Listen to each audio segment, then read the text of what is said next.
नमस्कार, मी आहे सध्या आमच्या गावातल्या महादेवाच्या मंदिरावर आणि या मंदिराचं विशेष म्हणजे हे मंदिर नदीच्या कपारीत आहे आणि इथे तुम्ही पाहू शकता हे स्वयंभू असं गोमुख आहे आणि त्याच्याखाली महादेवाची पिंड आहे आणि या गोमुखातून सततधार पाण्याची चालू असते आणि ती उन्हाळ्यात पण असते आणि या खडकातून तो पाझर त्या गोमुखात जातो आणि तिथून मग ती पिंडीवर सततधार चालू असते आणि असं हे छोटंसं मंदिर नदीच्या कपारीत आहे. हे आमची उमा नदी छोटीशी नदी आहे, तिला पूर भरपूर मोठा येतो आणि महादेवाच्या मंदिरावर आल्यावर शिवतांडव स्तोत्रम म्हटल्याशिवाय मजा येणार नाही. तर आपण ऐकूया.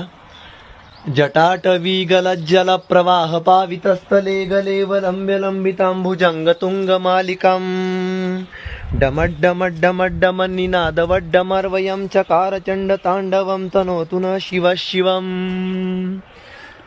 जटाकटा समभ्रम भ्रम निलिंब निर्झरी विलोल वीच वर्लरी विराजमान मूर्धनी धगत धगत धगत जलल लाट पट्ट पावके किशोर चंद्रशेखरे रतिर प्रतीक्षणन मम धराधरेंद्र नंदिनी विलास बंधु बंधुरस्फुरद दिगंत संतति प्रमोदमान मानसे कृपा कटाक्ष धोरिणी निरुद्ध दुर्धरापदी क्वचिद दिगंबरे वसु विनोद मे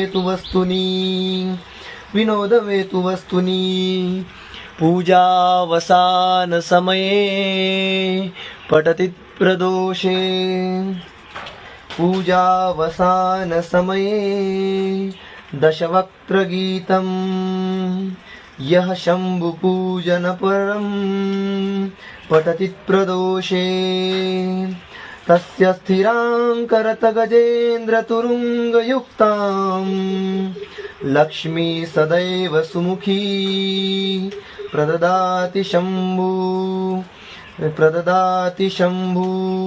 ओम नमः शिवाय.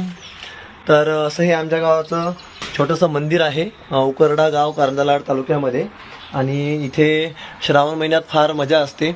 इथून 2 कावडी आमच्या गावातून जातात पाणी घेऊन त्यांच्या गावाच्या महादेवाला. तर तुम्हाला कधी भेट द्यायची असेल तर कारंजा तालुक्यामध्ये हे आमचं गाव आहे आणि कधीतरी भेट द्या. धन्यवाद.